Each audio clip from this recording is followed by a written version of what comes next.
My Borrowed Son. Chapter 37. Borrowing 101. Parker crouched low, hand resting on the cool tile of the kitchen counter. His heart was pumping steadily, every sense feeling heightened as he stayed perfectly still. His entire body was like that of a statue.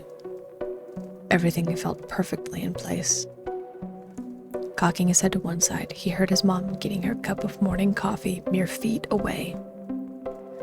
He counted the seconds and had everything perfectly timed. 3 seconds to pour, 2 for the creamer, 5 for stirring. 1 quick sip lasting 1 or 2 seconds. He felt himself smile as he spotted the thing he was going for, a sugar packet.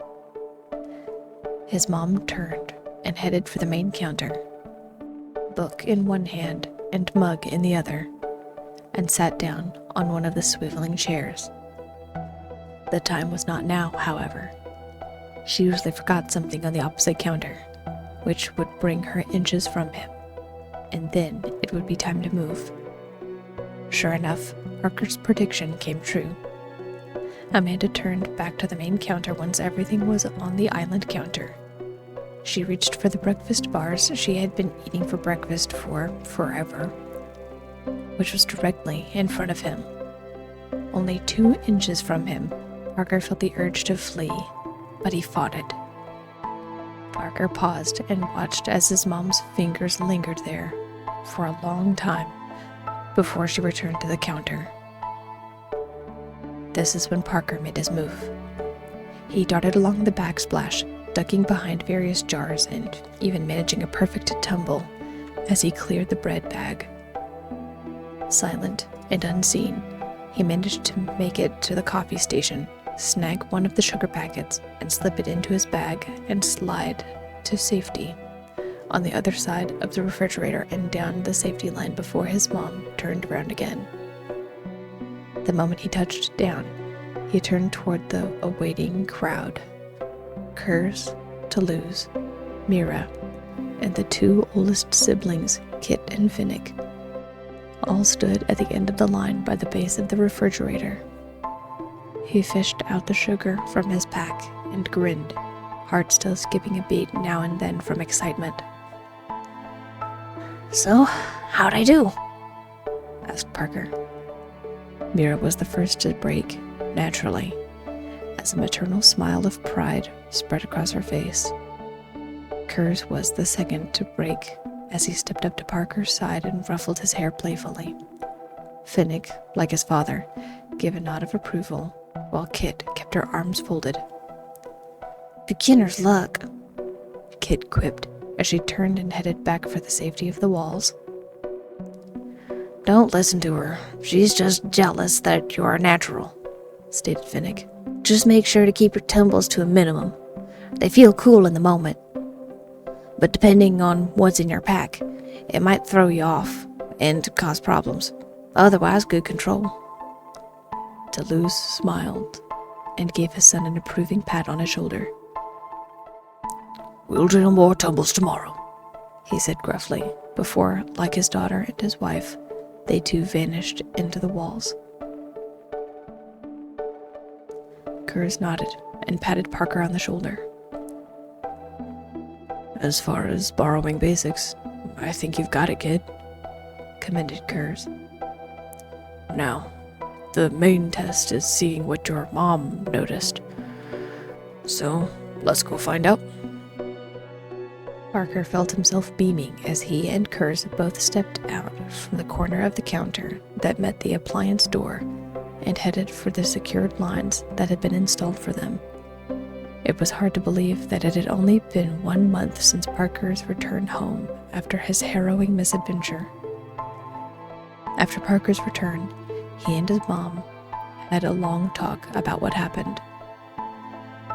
Parker talked about the things he remembered and how he'd been taken by Rachel, as well as everything that happened. It took all the strength that Amanda had to not drive over immediately and give Rachel a piece of her mind, especially when she helped Parker change his bandages and she saw the teeth punctures Rachel's bearded dragon gave him. Lynn was still permitted to come over later that day, where she and Amanda had a long talk about Rachel. Lynn happily informed Amanda that Rachel had to give up her pet and would be talking to some professionals in order to better understand what was going on. While Lynn didn't have any ideas as to why Rachel was acting the way she was, her parents were absolutely invested in finding the root cause of it. Apologetic and understanding, Lynn swore she would do everything she could to make sure Rachel was going to realize the severity of what she had tried to do, and said she understood if Amanda limited contact with her son, to which Amanda assured wouldn't happen once Parker had earned back some trust. The two teens had a chance to talk a bit at the kitchen counter independently before Lynn had to leave to finish some errands for her parents. They promised to talk as often as possible and that things would be back to normal soon. Normal, however, had taken on a new meaning. During dinner that very night, Kurz had come forward in front of both Parker and Amanda and had proposed that Parker learn more about his borrower lineage.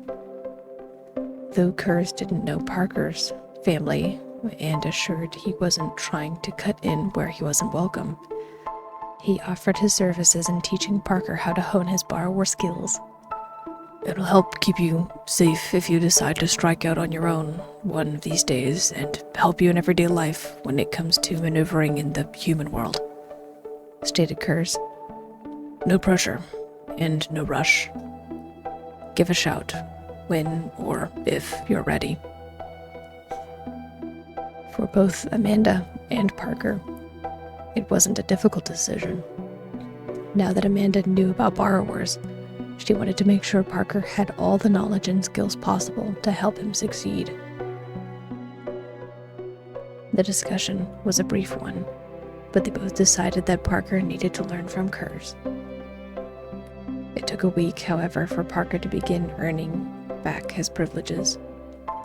Amanda knew she was being soft on her son, but she'd added additional responsibilities and contingencies for him having some of his freedoms back. Both of them also knew that Parker wasn't the type to run away to avoid his responsibilities, and wouldn't be running away again anytime soon. By the end of the second week, Parker was actively training with Kurz and, a few days later, the other borrowers in the house. As soon as school was over, Parker logged out of his devices and went down to the kitchen or the living room where his mom was, and from there began his training regimen. Some of it was simple athletics training: running, jumping, push-ups, sit-ups, squats, climbing, tumbling. Anything and everything that he could do to better hone his physical abilities and make him a better borrower. Another portion of it was learning about borrower history, at least what little of it Kurz knew. Kurz talked about the stories he'd heard about different borrower tribes who lived out in the wilderness, as well as borrowers who lived in the walls of human homes. He told Parker about some of the stories his family had told him, as well as a little bit of his own history. The entire encounter felt surreal, like it was out of some kind of weird dream. It didn't feel real. And yet, Parker knew he was awake and taking in everything like a sponge. Hearing about different traditions and rules, as well as the daily grind of borrower life, was eye-opening. From preserving food to improvised construction, Parker took everything he could get. More than that, he began writing it down. One thing that he'd noticed with all of Kurz's stories was that they were verbal, which wasn't good in Parker's opinion. He started recording everything in his journals at the end of every session, writing down everything from front to finish. It helped the teen's memory and helped preserve the existence of an entire secret species of being. So, a month later, Parker had completed his first practical test. With the help of his mom, He had just practiced running along the counter and hiding in plain sight, and it was time for the results. The countertop towered over Parker, but it didn't instill that same sense of vertigo that it used to. Sure, there was still a bit of swirling that happened when craning his neck upward, but Parker was better prepared now, and had been growing accustomed to seeing things, both as the son of a human and being a borrower. The teen glanced around the corner and saw his mom's leg bouncing nervously up and down. It made him smile. She'd been told to stay in her seat until the test was over unless she heard something, and she was trying to do so even now. Parker cleared his throat and stood out in the open while Kurz, on the other hand, stayed pressed along the edge of the counter while he tried out the rope for security purposes. Amanda's eyes immediately snapped down to the ground where she spotted her son. The silhouette of his mom brought back the haunting image of Rachel, which made him shudder. It would take more time for Parker to get over that image, which now helped fuel his nightmares. But knowing justice was being done was what really mattered. "Hey, so, how'd it go?" asked Amanda, as she leaned forward and rested her hand on the ground. For a moment, she looked like she hesitated as she glimpsed at Kurz, who was peering around the corner of the island counter at the two of them. "Oh, were you going to climb up?" The thought that his mom was trying to keep the borrower rules intact was nice, but it would be an impossible habit to break. He knew it, and so did she. The exchange made the two of them smile, and Parker knew the answer before his mom had even asked the question. "If it's okay, I'll take the lift," said Parker as he turned to Kurz.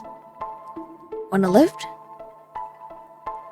Kurz looked up at Amanda before politely shaking his head, saying, "No, thank you though." Parker acknowledged with a nod and climbed onto his mom's hand. He remembered the feeling of unease when he let his mom carry him from place to place, but now he understood the reason behind it. Still, he fought off his instinct and braced himself by crouching and keeping one hand on the crook of his mom's thumb. The lurching sensation his insides gave him was a welcomed and familiar one, and it only lasted for a second as Amanda placed Parker onto the counter. Waiting there were little sandwiches on a clean dishcloth, which made the whole area look like a picnic. The memories of picnics in the shady wooded area at his old home made the borrower teen smile. Waiting patiently was hard, considering the sandwiches were one of Parker's favorites. But wait they did until Kurz huffed his way up on top of the counter and dusted himself off before walking over and sitting on the cloth beside Parker. The older borrower's eyes widened at the feast in front of them. Chips, dip, sandwiches, even pink lemonade. All of this would have taken weeks to obtain, and it wouldn't have been set out so lavishly or preserved so nicely if not assembled by a human. Kurz knew this and looked up and smiled at Amanda, saying, "Thank you," before snagging one of the chips and breaking off a piece to chew on. "You're welcome," she replied as she sipped on her coffee. The three of them ate in silence for a few minutes before Kurz broke the silence. "You should consider climbing a bit more just to get into the habit of it," stated Kurz. Parker sighed and nodded as he wiped his face clean. "I know, but I don't want to change everything all at once. And I did climb up to the counters twice last night, as well as today for the exercise. Which, Mom, how'd I do?" asked Parker. His mom set down her cup and gave a little thumbs up. "Honestly, I didn't notice you. I tried looking around and had an idea that you were hiding near the creamer, but I didn't say anything and kept going as normal," said Amanda. Parker couldn't stop smiling as a surge of pride swelled in him, and Kurz knew it too. Parker wasn't hiding anywhere near the creamer, and the fact that his mom hadn't noticed was a true testament that Parker's training was successful. Phase 1 was complete, and it was bittersweet because it meant Parker was getting better at vanishing in plain sight. Well, Parker, I'd say that your training test today was a success, stated Kurz, not mentioning the fact that Parker was in an entirely different place. Parker nodded and kept quiet as well. Kurz probably didn't want to give away that spot just in case they needed to use it at some point in the future. Parker would probably say something about it later when Kurz was back in the walls, but not now. So, what next? Amanda prompted. Next, mostly continuing training and enhancing his body. Instinct enhancement and anticipation are going to be key, replied Kurz. You have an advantage seeing that you've been raised by a human. You'll be better at figuring out what someone is going to do before they do it. So, more practical tests? Asked Parker. Kurz nodded quietly as he wiped his mouth on the back of his hand. His instinct did not waste potential resources for perceived unnecessity, made for some interesting table manners, but no one said anything about it. It had become normal, which made Parker feel at ease. Absolutely, Kurz stated. Making some obstacle courses with difficult terrain will be the most helpful.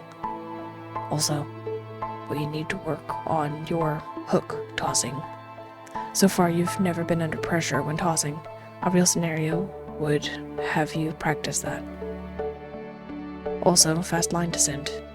We'll need to adjust your wardrobe and make you some line gloves. Okay, sounds good. But could we do that next week? I've got some papers I need to write for classes with Lynn, and I have to finish our science fair report. Well, I need to finish my part of it. So? Asked Parker. Kurz sighed and folded his arms across his chest. Parker was starting to pick up on the habit, and it was usually when some human thing interrupted a borrower thing. Still, Kurz nodded in compliance. Very well. If it's important for this class stuff, then yes. You need to keep up your presence for a little while until you... what is it? Graduate? Yeah, graduate, confirmed Parker. The word was a crazy one to say. In a little over a year, Parker would graduate high school. He would be one of the youngest graduates in his classes, but that's what he got for excelling in his studies. Parker didn't have the heart to tell Kurz that he was actually considering going to college virtually and continuing his studies. Again, that would be a conversation for another day. Well, then, that's just going to have to work then, sighed Kurz.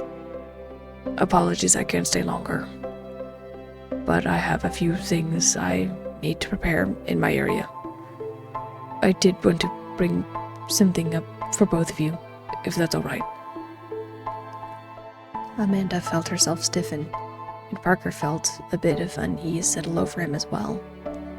Kurz wasn't usually the bearer of bad news, but he did have some interesting requests when Parker first started training with him, such as Parker keeping borrower history to himself, as well as not disclosing some of the borrower trade secrets with his own mom, because it would be used against borrowers if the information fell into the wrong hands. Sure. What is it? Amanda prompted. It's nothing serious, stated Kurz, but it would require your permission. Amanda nodded as she attempted to keep an open mind about what Kurz was about to say. We're all having dinner together tonight. The others and myself. I wanted to see if you would be alright with Parker coming along and having dinner with us. It's just something social and meant to be fun. The kids talked about possibly playing games or something after we eat," stated Kurz. "You're free to decline, Parker, but I promise you'll be back before 9 o'clock. Parker glanced at his mom and then back to Kurz. He wanted to go with him, but also remembered the rules and consequences of his actions a month prior. Limiting his external social time was one of those consequences. Except for training, which had a purpose, Parker was supposed to spend most of his time out in the open while he studied and worked. I'll see," said Parker hesitantly. "All right, if you're coming, be on the counter by 6, and I'll pick you up." With that, Kurz approached the ledge of the island counter and slid down the secured line all the way to the ground.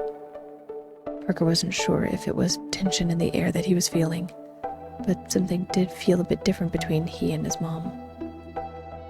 It wasn't a bad sensation, but it was primed with discussion and words unsaid. "Well, Parker, how are you feeling?" asked his mom. Parker played with the edge of his plate as he thought about the question. It could be taken in so many directions after all. "About training? Pretty good. It's weird. It's like all natural. Everything makes sense and my body just knows what to do most of the time. And if I don't know it, it doesn't take long for me to get it," stated Parker. "And just feeling in general, I feel pretty good. I'm not going to lie. I do miss talking to my friends and writing and everything. But I understand why I don't get to partake in that stuff anymore." Parker noticed his mom shifting out of the corner of his eye, and she inhaled and exhaled slowly as if in contemplation. "Parker, I know this past month has been tough on you, with not getting to speak with your friends. And I hope you know that your happiness is what really matters to me," said Amanda. Parker wasn't sure where she was going with this. He wasn't sure why, but an initial sense of worry began to swell in him. When he looked at his mom's face, however, he already saw her signature smile accompanied with a nod. "I know you, and I know that you're not the type to run away. We were both emotionally raw at the time, and while I know it's only been a month, I think you've earned back some of your privileges. You've kept to our house rules without complaint, and I think you'll continue to do that. So I think that would be acceptable if you want to go have dinner with the others. I think that would be okay." Parker felt himself beaming, a smile spreading across his face from one side to the other. He didn't think that it would be only 1 month of punishment, and Parker knew it would continue for months to come, but he wasn't about to complain. "Really?" he asked eagerly. His mom nodded and smiled. Parker could see forgiveness in her eyes, which made him smile even wider. It would take more time to mend the crack the two of them had between them, but already it was being mended and filled once again with trust. "Really?" she echoed. Parker leapt to his feet and ran toward his mom's hand, which she splayed ever so slightly so Parker could throw himself against her palm and hug her fingers as he'd done for years. "Thank you, Mom!" "You're welcome, my love. Make sure you're back by 9 so we can finish our book. We'll see about you visiting a little more for fun and social visits if you're back on time," said Amanda. As a mother, she knew it was her job to keep Parker safe and to discipline him as needed when problem issues arose. Frankly, She didn't think she would even last a month simply because Parker had always been such a good kid, except for this one incident.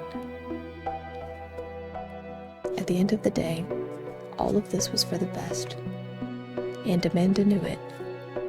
This relative lockdown wouldn't last for too much longer. Parker was almost back to his old self, but now he knew so much more. He knew more about himself through his experiences, and he understood where he came from because of the people around him. She couldn't protect him from the world forever, and releasing the reins a bit more every day would be good for both her and Parker. All right, now go finish your homework and be on the counter at 6 o'clock sharp. If your science fair write-up isn't finished before then, you won't be able to go, stated Amanda. She saw Parker nod eagerly and, from that look alone, knew he was already finished except for the final touches. Yes, ma'am, said Parker. With that, he hurried to the edge of the counter and quickly skidded down the line to the floor. The ascent up the stairs wasn't nearly as hard as it had been before the borrower teens training, but Parker knew it wouldn't be for long. He already had plans for that elevator he wanted to install from before, leading from the kitchen to the second floor by his bedroom. He had finalized the plans and would show them to his mom before too long. 6 o'clock raced at Parker full force, and, in no time, he was on the counter ready to be picked up by Kurz. He had already shown his work to his mom, proving he could spend the evening away, and promised he'd be back by 9. Mind your manners and have fun, reminded Amanda. Parker nodded, and just in time, too. The electrical cover cracked open right at that moment, and Kurz's face appeared in the darkness. A smile tugged onto the sides of his lips as he held the cover open for Parker. Giving a wave to Amanda, Kurz promised to have Parker back in time before the two borrowers vanished into the walls. They didn't say much on the walk there, and it wasn't until Parker crossed the threshold of the house that conversation really started up. Finnick talked to Parker the most, and it had to do with tumbling and training.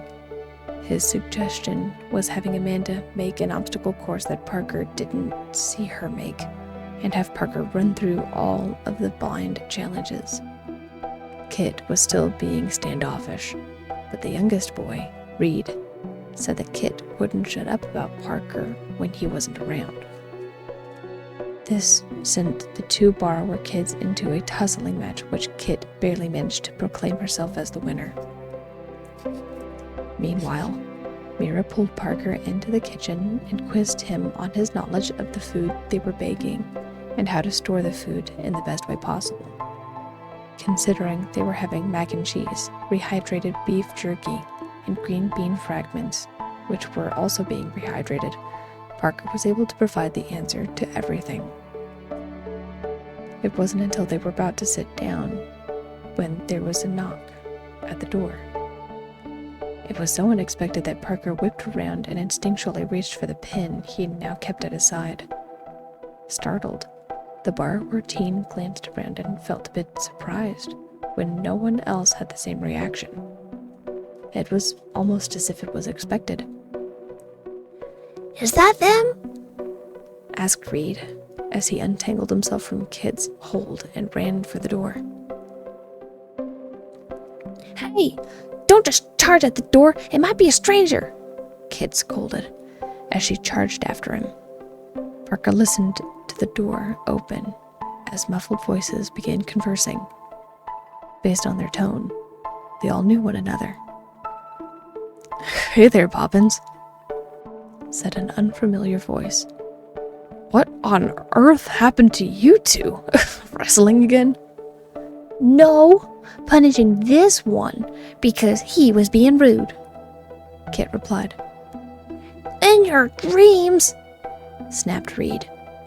Toulouse and Finnick also approached the hallway leading to the door, postures relaxing as they vanished around the corner and into the hall. It's good to see you, too. And you're just in time. We're about to sit down for dinner. Mind if we chat outside for a second?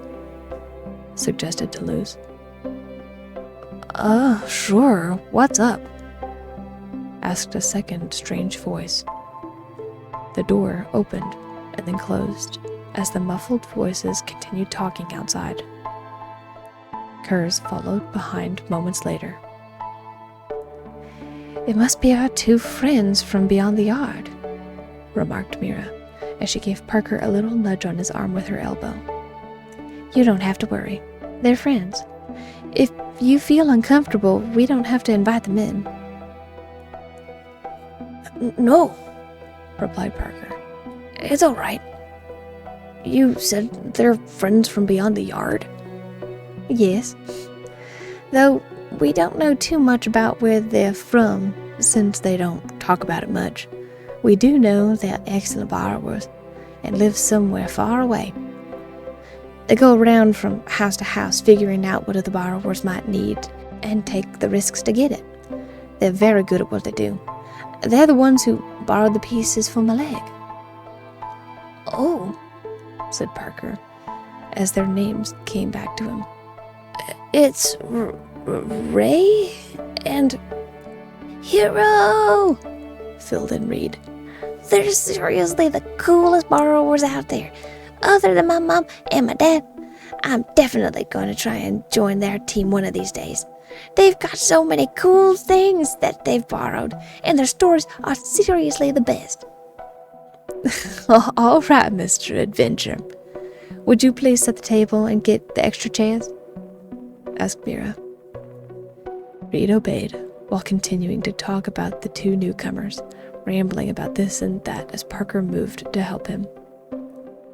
As he did, Parker glanced over at Mira's prosthetic leg once more as he placed the cups and plates onto the table. To him, it looked a bit odd. There was something about the way the ridges on the side were put together, and the way that it fit Mira perfectly, that bugged him ever so slightly. He couldn't quite place where, but something about it was just different. It took a couple of minutes, but soon the sound of the door opening and the multiple sets of footsteps following told Parker that the two had decided to stay. He wasn't sure why, but he felt a bit nervous meeting these two new guys. Maybe it was just because he was still getting used to interacting on a regular basis with other borrowers, or maybe it was because Parker feared the stranger's reaction if he accidentally let it slip that he was raised by a human all his life.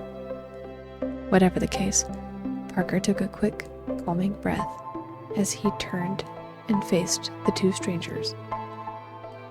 Both of them were dressed in what looked like fortified leathers that covered them almost from head to toe. The top part was obviously a removable coat, which both of them had started to unbutton, and had a hood with a partial face covering that came up to the bridge of their noses. One of them had pale blue eyes, while the other had bright green eyes, and both had light sandy blonde-brown hair. They might have been brothers if their features weren't so different, the one having slightly rounder features while the other's features were a little more narrow, filled in only by a goatee that was definitely a little scruffy. Parker would have guessed they were a little younger than Kurz, but it was hard to tell. Both of them looked strong, deceptively so, and full of life based on the twinkling in their eyes.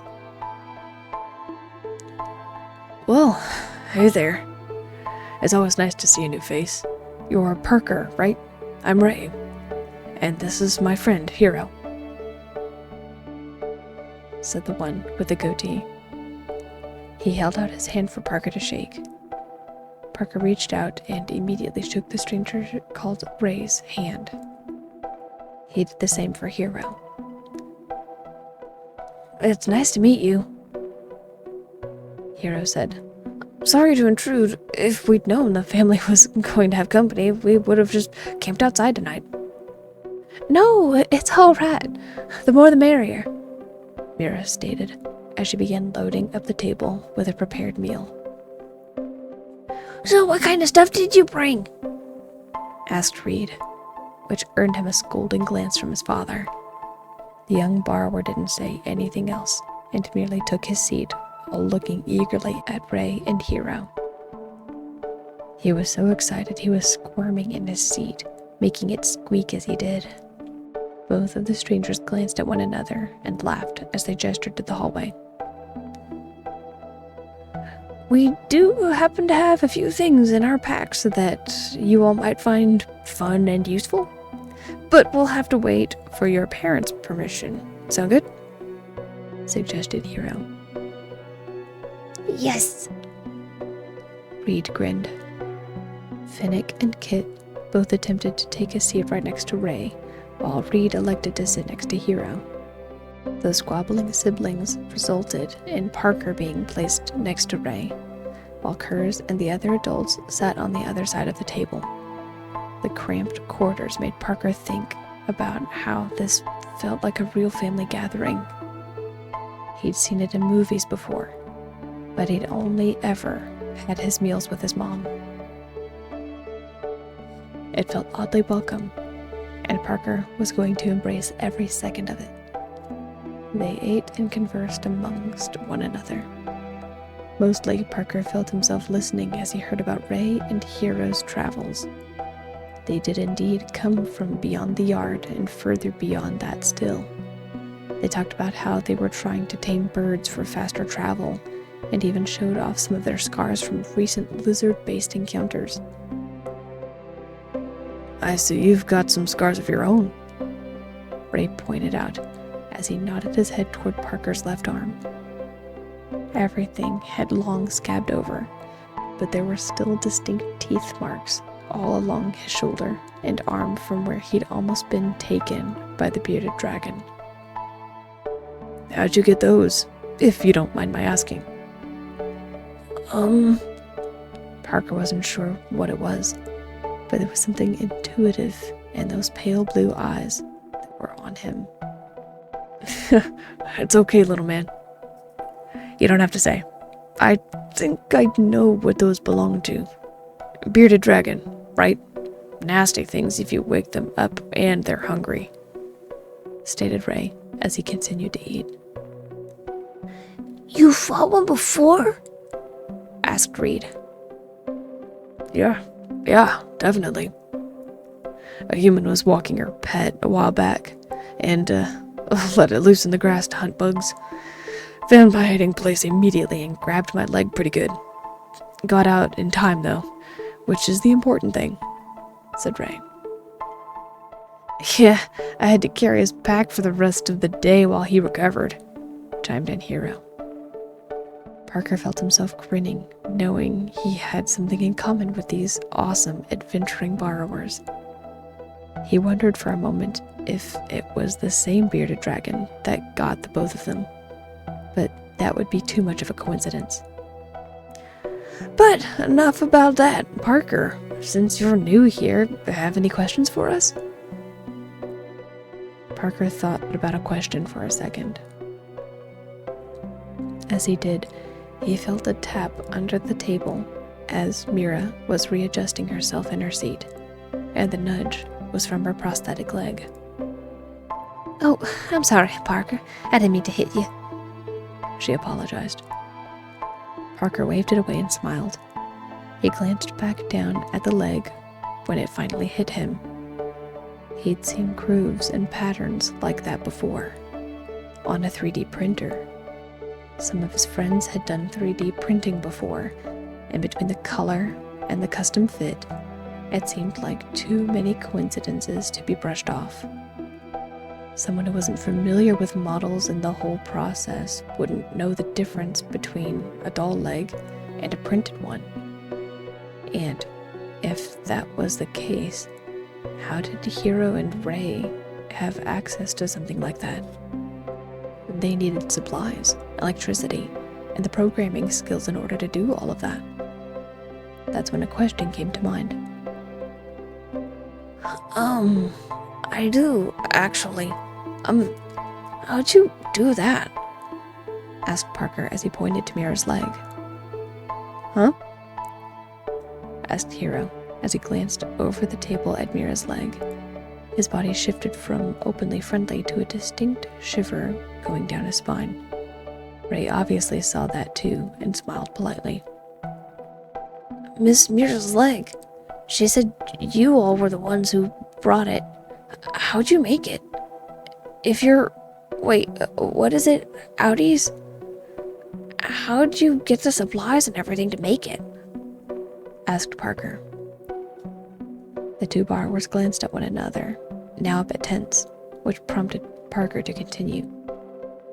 It's 3D printed, right? How'd you manage to pull that off? Ray turned toward Parker, a sly grin in the corner of his mouth, as he looked Parker in the eye. Immediately, Parker saw something in those pale blue eyes that told him that there was far more to these two than any of them knew. "We borrowed it, naturally," stated Ray. "You say it's 3D printed?" Yeah, said Parker. His instincts hadn't led him astray, and Parker knew he was on the right path talking to these guys about this. Oh, that's fun. "That's usually a human thing if I remember correctly," stated Hero. "You've got a good eye for something like that, kid." Hero's words seemed to disperse the relative tension that filled the air, and Toulouse and Kurz began striking up a conversation with both Ray and Hero, letting Parker off of the hook as he helped clean up after dinner. Parker wanted to stay and talk, but the adults dismissed the kids, even Finnick, to go to the living area to show Parker some of the games that they had.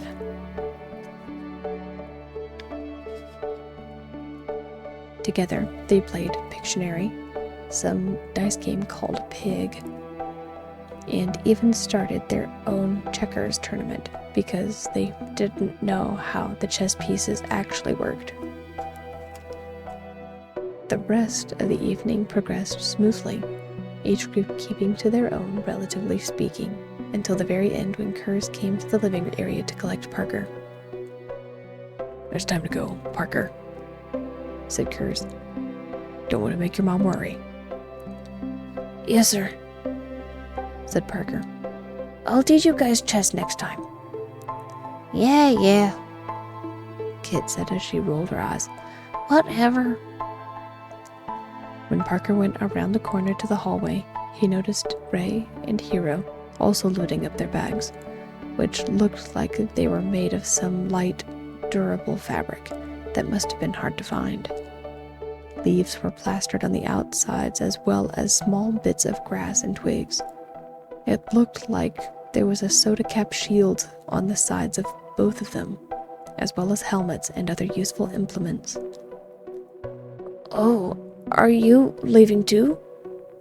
Asked Parker. Yeah, we'll be following Kurz out the back way to camp below the floorboards. We'll probably hang around for a few days, just to rest and everything before heading back, replied Hero. As long as that's not a problem. No, not a problem. We look forward to seeing you all around. Don't be strangers, said Toulouse. They all parted ways, waving goodbye as they did, as Parker, Kurz, Ray, and Hero vanished into the darkness of the walls. They'd walked for a few minutes when Ray began keeping pace with Parker. The air around him changed, alerting Parker to the fact that Ray was about to say something. So, Parker, tell me a bit more about yourself. And if you don't mind my asking, why didn't your mom come with you to dinner? Is she not feeling well? Asked Ray. Something about his pale blue eyes threatened to lure the truth directly out of Parker. He felt his mouth dry, as if he'd stuffed his cheeks with cotton. Well, yeah, she didn't feel up to it, lied Parker. Oh, right, nodded Ray. And the stuff you said about the 3D printing? You've got a keen eye for human construction. How's that? Parker wasn't sure how to answer. At this point, their group of 4 had completely stopped. Kurz had just heard part of the conversation and had stopped mid-step to turn and look at Ray. Hiro was only a few steps ahead.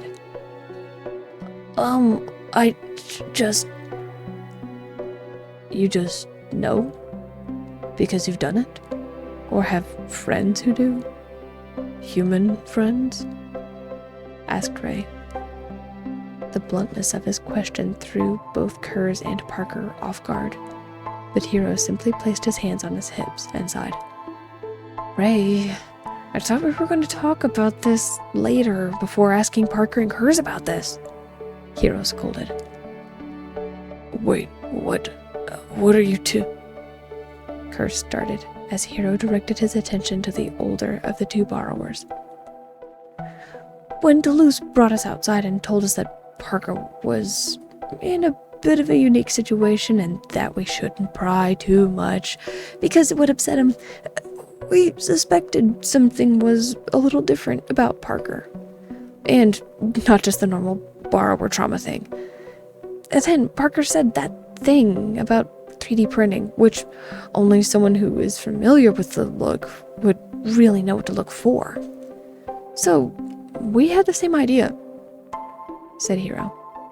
I thought we were going to talk about this before, but here we are. Wait, you don't understand. I know humans are dangerous and stuff, but not all of them are. Please, don't worry about the whole secret stuff. Parker was interrupted by both Ray and Hiro chuckling as they exchanged knowing glances. At this, Ray crouched and removed his pack, keeping eye contact with the borrower team the whole time. Parker, it's okay, we know, grinned Ray. Not all humans are bad. Believe us, we'd know more than most. Parker's eyes widened as he looked back from the adults' faces around him. He and Kurz both shared the same look of stunned silence, while Ray and Hiro looked mildly amused. But how? Parker stammered. And why didn't you just say that in front of the others? Let's just say our situation is probably not so different than your own, said Ray. And it's a tricky thing, bringing up in front of another borrower family. They're great borrowers, but they're a bit more traditional than Hiro and me. How about we all do some training together tomorrow? And then we could talk about it. Yeah, absolutely, said Parker, his eagerness getting him excited for training the next day. Well then, chuckled Ray. We'll see you tomorrow at some point. We'll be in the crawl space under the house by the back door steps. Come outside when you're ready. Definitely, said Parker. Good. Then I think we'll take our leave. See you tomorrow, Kurz. With that, the 2 borrowers diverged from the path and vanished into the darkness. The conversation had Parker reeling, but he was more than excited to talk to these new borrowers and finally talk to others who understood his point of view. For Parker, tomorrow couldn't come fast enough. He and Kurz made quick work of the rest of the trek, and, true to his word, Kurz had Parker back on the counter at exactly 9 o'clock. Parker thanked Kurz for bringing him along and asked if he would come by to talk to Ray and Hiro the next day, to which Kurz agreed. He was also curious about these 2, and, like he'd promised to himself years prior, he wanted to help protect and guide Parker along his journey. With that, Parker ran back out to the embrace of his mom, and the 2 of them retreated to the couch to finish their book. Parker couldn't imagine sleeping tonight, but was asleep within minutes. His future was growing brighter by the moment, and he was ready for every step of it.